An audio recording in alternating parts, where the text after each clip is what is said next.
विलायत न्यूज़ में आपका स्वागत है। देश विदेश, मिडिल ईस्ट और इस्लामी देशों की अहम खबरों के लिए आप देख रहे हैं हमारा खास प्रोग्राम वर्ल्ड बुलेटिन। बुलेटिन की शुरुआत में नज़र डालेंगे आज की बड़ी सुर्खियों पर। सऊदी ईरान दोस्ती के अच्छे रुझान आने शुरू हुए। यमन जंग खत्म होने की कगार पर सना पहुंचा सऊदी ओमानी प्रतिनिधि दल। हिजबुल्लाह के समर्थन के आरोप में कैदी बनाई गई ट्यूनेशिया की डॉक्टर मेहदिया मरजुकी को मिली आज़ादी। 51 वर्षीय मरजुकी 2008 से सऊदी अरब में एक डॉक्टर के रूप में काम कर रही हैं, जिन्हें 2020 में ट्विटर पर शेयर किए गए एक वीडियो को लाइक करने के जुर्म में गिरफ्तार किया गया था। गज़ा पर एक रात में ही 50 टन से ज़्यादा बम और बारूद की बारिश। ईरानी राष्ट्रपति रईसी के साथ मिलकर मुस्लिम दुनिया से ज़ायोनी लॉबी के विरुद्ध एकजुट होने की अपील करने वाले अर्दोगान ने फिर पलटी मारी। इसराइल के राष्ट्रपति से की फ़ोन पर चर्चा। कॉकेशस इलाके में तनाव बढ़ा रहे अज़रबैजान को ईरान की चेतावनी, जवाबी कार्रवाई को तैयार। दक्षिण पूर्वी यूक्रेन पर रूस का ज़बरदस्त हमला, कई हथियार गोदाम और 70,000 टन फ्यूल जलकर धुआं।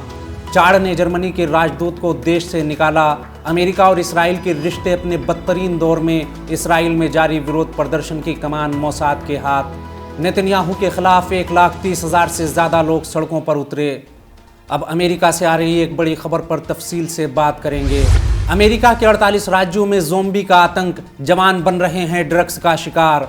सोशल मीडिया पर इन दिनों अमेरिका के कुछ वीडियोस जमकर वायरल हो रहे हैं, जिसमें नशे के आलम में ठोकरें खाते हुए जवान ज़ोंबियों की तरह हरकतें करते हुए नजर आ रहे हैं, जिससे अमेरिकी समाज में खौफ फैला हुआ है। कहा जा रहा है कि ये सब एक दवा के कारण हो रहा है और इस दवा ने अमेरिका के लोगों को खौफ के साए में रहने के लिए मजबूर कर दिया। इस दवा ने पूरे अमेरिका में हाहाकार मचा रखा है। दवा का नाम है ज़ाइलाज़ीन, जिसे ट्रंक या ज़ोंबी भी कहा जा रहा है। ये दवा इस्तेमाल करने के बाद होने वाले साइड इफ़ेक्ट के चलते लोगों की स्किन धीरे धीरे सड़ रही है। इसको लेकर कहा जा रहा है कि ये इंसानों को ज़ोंबी में तब्दील कर दे रही है। मीडिया रिपोर्ट्स की माने तो जो लोग भी इस दवा का इस्तेमाल करते हैं, उनमें अधिकतर लोगों की स्किन पर इसका असर पड़ रहा है। बताया जा रहा है कि इसके सेवन के बाद खाल सड़ने लगती है। एक्सपर्ट की माने तो इस दवा का इस्तेमाल जानवरों को बेहोश करने में किया जाता है, लेकिन अब इसका इस्तेमाल हेरोइन जैसे ड्रग्स की काट के तौर पर भी किया जा रहा है, लेकिन नतीजे और ख़तरनाक सामने आ रहे हैं। ज़ाइलाज़ीन की बात करें तो इसका प्रभाव बेहोशी वाली दवा की तरह का ही है। इसे लेने वाले शख्स की सांसें धीमी हो जाती हैं। इसे खाने वाला धीरे धीरे नींद की चपेट में चला जाता है। आदमी का अपने नर्वस सिस्टम पर कोई कंट्रोल नहीं रहता और चलते हुए बैलेंस बनाना भी मुश्किल होता है। इसके साइड इफ़ेक्ट्स के नतीजे में बदन पर ज़ख्म दिखने लगते हैं। वहीं एक वक्त ऐसा आता है कि इंसान की स्किन इस कदर सड़ जाती है कि बदन के उस हिस्से को काट कर निकालना पड़ता है। अमेरिका के एंटी ड्रग्स विभाग का कहना है कि ये ड्रग्स अमेरिका के कम से कम 48 राज्यों में जड़ें जमा चुका है। सबसे पहले ये ड्रग फिलाडेल्फिया में मिली, उसके बाद ये सैन फ्रांसिस्को और लॉस एंजलिस से होते हुए देश भर के कई ठिकानों में पहुंची और इसकी खपत बढ़ने लगी। दावा किया जा रहा है कि इस दवा को लेते ही लोग ज़ोंबी जैसी हरकतें करने लगते हैं, जिससे अधिकारियों की टेंशन बढ़ गई है। अगली खबर सऊदी अरब और ईरान के सुधरते रिश्तों के बीच सऊदी अरब में ईरानी कारी के इतिहास रचने को लेकर है। सऊदी अरब में ईरानी कारी का जलवा अतरुल कलाम में पहला इनाम हासिल किया। सऊदी अरब और ईरान के सुधरते रिश्तों के बीच संस्कृति और इस्लामिक कल्चर के मैदान में भी अच्छा बदलाव देखने को मिल रहा है। सऊदी अरब के तिलावत और क़िराअत कुरान के अहम प्रोग्राम अतरुल कलाम में हिस्सा ले रहे ईरान के मशहूर कारी यूनुस शाह मुरादी ने पहला मकाम हासिल करते हुए इतिहास रच दिया। एक रमज़ानुल मुबारक से शुरू हुए दुनिया के सबसे बड़े कुरानी कंपटीशन अतरुल कलाम में यूनुस शाह मुरादी पहले मकाम पर रहे, जबकि दूसरे मकाम पर सऊदी अरब के कारी अब्दुल अजीज़ फ़क़ी रहे। यूनुस शाह मुरादी को पहला मकाम हासिल करने पर 30 लाख सऊदी रियाल दिए गए, जो भारतीय रुपए में लगभग 6 करोड़ 55 लाख होते हैं। यूनुस शाह मुरादी के सर इस परफॉर्मेंस के बाद इस कंपटीशन के विजेता का सेहरा सजा।